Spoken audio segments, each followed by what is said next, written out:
నందిగామ ప్రజలకు సువర్ణావకాశం. పెళ్లిల సీజన్ స్పెషల్ కలెక్షన్స్. అతి తక్కువ తరుగు 100% నమ్మకమైన 916 హాల్మార్క్ బంగారం. Shri Lakshmi jewellers, Nandigama. Welcome to NDG news. నా పేరు నరసింహారావు. సమాన హక్కుల కోసం దళితుల వినతి. కృష్ణా జిల్లా కోడూరు మండలం కుమ్మరిపాలెంలో లంకమ్మ తల్లి ఆలయంలోకి ఎస్సీ హిందూ కుటుంబాలను అనుమతించడం లేదంటూ తీవ్ర ఆవేదన వ్యక్తమవుతుంది. గ్రామంలోని సుమారు 90 కుటుంబాలకు ఆలయ ప్రవేశం నిరాకరిస్తున్నారని, వెంటనే ఆలయ తలుపులు తెరిపించి అందరికీ సమాన హక్కులు కల్పించాలని దళితులు డిమాండ్ చేస్తున్నారు.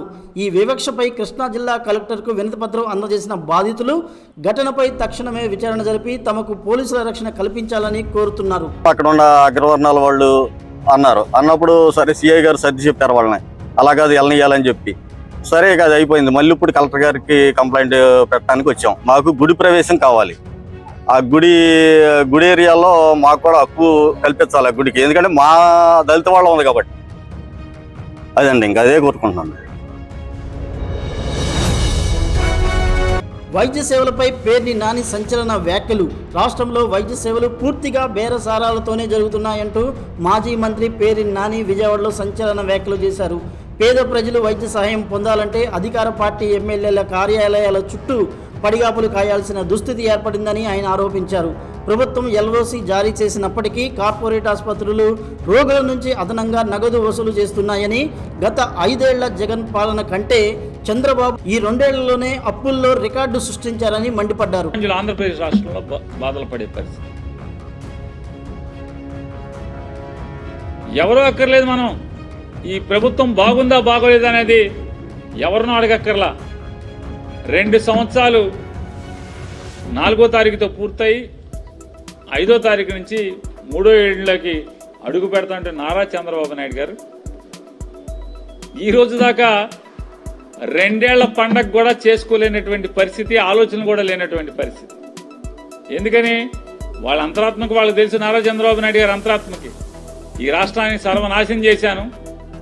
2 ఏళ్లలో జగన్మోహన్ రెడ్డి గారు 5 ఏళ్లలో చేసినటువంటి ప్రజా సంక్షేమం కోసం చేసిన అప్పు కంటే కూడా ఏ సంక్షేమం అమలు చేయకుండా ఒక్క పెన్షన్లు మాత్రమే ఇస్తూ జగన్ గారి చేసినటువంటి అప్పుని 2 ఏళ్లకే నిండకుండానే దాటేశాను. అంబేద్కర్ కన్వెన్షన్ సెంటర్ ప్రారంభం. విజయవాడ పీడబ్ల్యూడీ గ్రౌండ్స్ ప్రాంగణంలో రూపుదిద్దుకున్న ప్రతిష్టాత్మక బిఆర్ అంబేద్కర్ కన్వెన్షన్ సెంటర్ను ముఖ్యమంత్రి నారా చంద్రబాబు నాయుడు ఘనంగా ప్రారంభించారు. కన్వెన్షన్ సెంటర్ ప్రాంగణానికి చేరుకున్న సీఎం చంద్రబాబు, మంత్రులు మరియు ప్రజాప్రతినిధులు అక్కడి అంబేద్కర్ చిత్రపటానికి పూలమాలలు వేసి నమస్కరించారు.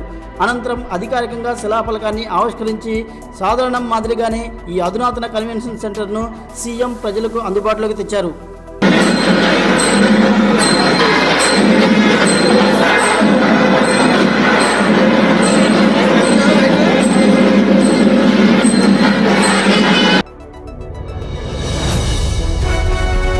విజయవాడలో లీటర్ పెట్రోల్ ధరల పెంపు, ఇంధన ధరల మోతతో సామాన్య వాహనదారులపై మరోసారి పెనుభారం పడింది. ఆయిల్ కంపెనీలు లీటర్ పెట్రోల్పై ₹2.84, డీజిల్పై ₹2.86 చొప్పున ధరలను పెంచాయి. సోమవారం ఉదయం నుంచే అమల్లోకి వచ్చిన ఈ తాజా పెంపుతో విజయవాడలో లీటర్ పెట్రోల్ ధర ₹117.19 చేరుకోగా డీజిల్ ధర ₹104.88 చేరింది. గత 10 రోజుల్లోనే 4 సార్లు ఇంధన ధరలు పెరగడంతో మే 24 నాటి ధరలతో పోలిస్తే గణనీయంగా పెరుగుదల నమోదైందని వాహనదారులు తీవ్ర ఇబ్బందులు పడుతున్నారు.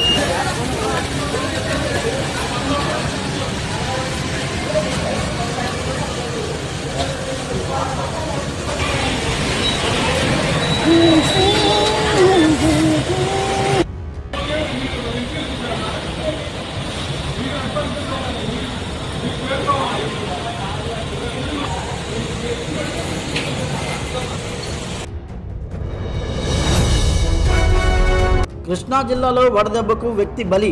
కృష్ణా జిల్లా పెడనకు చెందిన 42 ఏళ్ల శ్రీనివాసరావు తీవ్రమైన వడదెబ్బకు గురై ఒక్కసారిగా కుప్పకూలి ఆదివారం మరణించారు. గుండెపోటు వచ్చిందేమోనని భావించిన స్నేహితులు ప్రాణాలు కాపాడేందుకు సిపిఆర్ చేస్తూ ఒక ట్రక్ ఆటోలో మచిలీపట్నం ప్రభుత్వ ఆసుపత్రికి తరలించినా ఆయన అప్పటికే మృతి చెందినట్లు వైద్యులు ధృవీకరించారు. అయితే ప్రభుత్వ ఆసుపత్రిలో మహాప్రస్థానం అందుబాటులో లేకపోవడంతో విఘాత జీవిగా మారిన శ్రీనివాసరావు మృతదేహాన్ని మళ్ళీ అదే ట్రక్ ఆటోలోనే పెడనకు తరలించాల్సి రావడం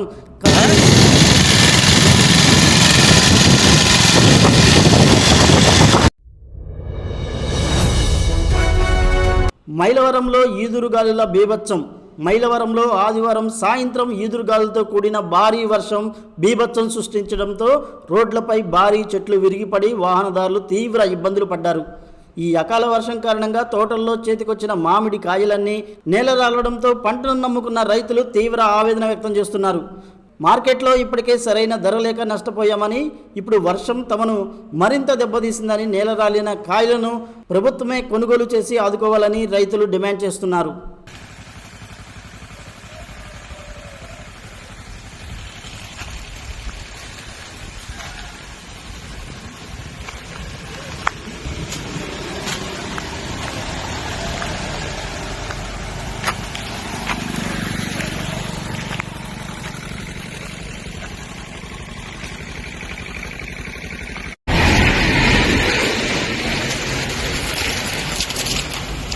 Pakai